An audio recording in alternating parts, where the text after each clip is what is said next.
When will I be happy? When I have what the world says I need to have. From an early age, we learn to measure our happiness by what we possess: a car, a house, new clothes, an achievement. But this is the great trap of the world. The world convinces us that happiness depends on having. And so, we spend our lives chasing the wind.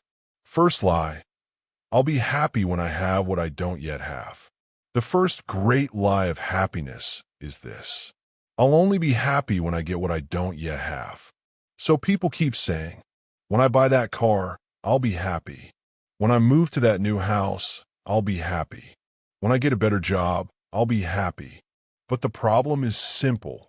When you finally get what you wanted, something else is missing.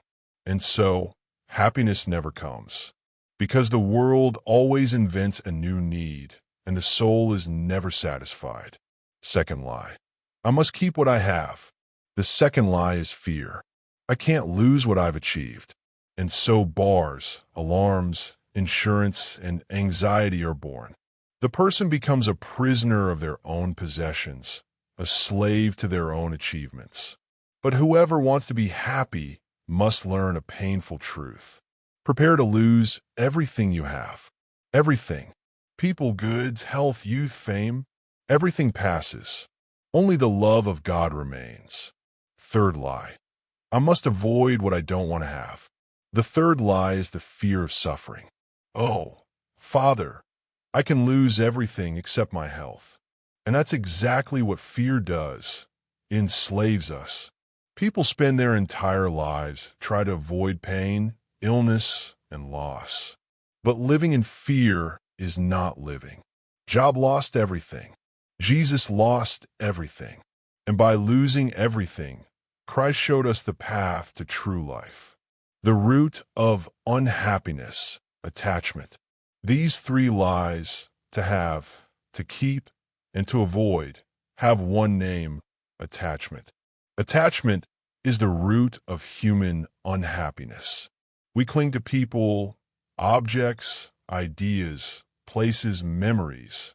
We don't love, we cling. And there's a huge difference between love and attachment.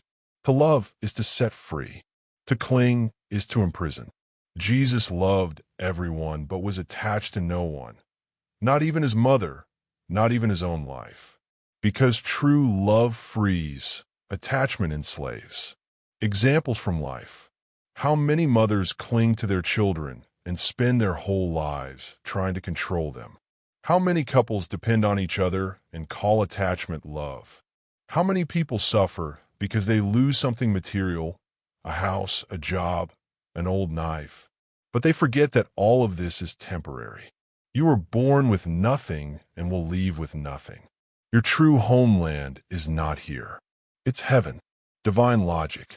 God's logic is the opposite of the world's logic. When you lose for God, you win. But when you win for the world, you lose. Whoever wants to save his life will lose it, but whoever loses his life for my sake will find it. Matthew 10, verse 39. True happiness is not in possessing, but in surrendering, in losing yourself for love. The narrow gate. Jesus invites us to enter through the narrow gate. The wide path is that of attachment, the search for pleasure, the fear of loss. The narrow path is that of surrender, trust, and faith.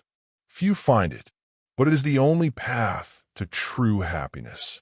Conclusion: to be free to love. To be happy is to be free. Free from things, from people, from fears. Love, but do not cling. Trust, but do not chain yourself. Everything passes. Only the love of God remains. Because only those who detach are truly free.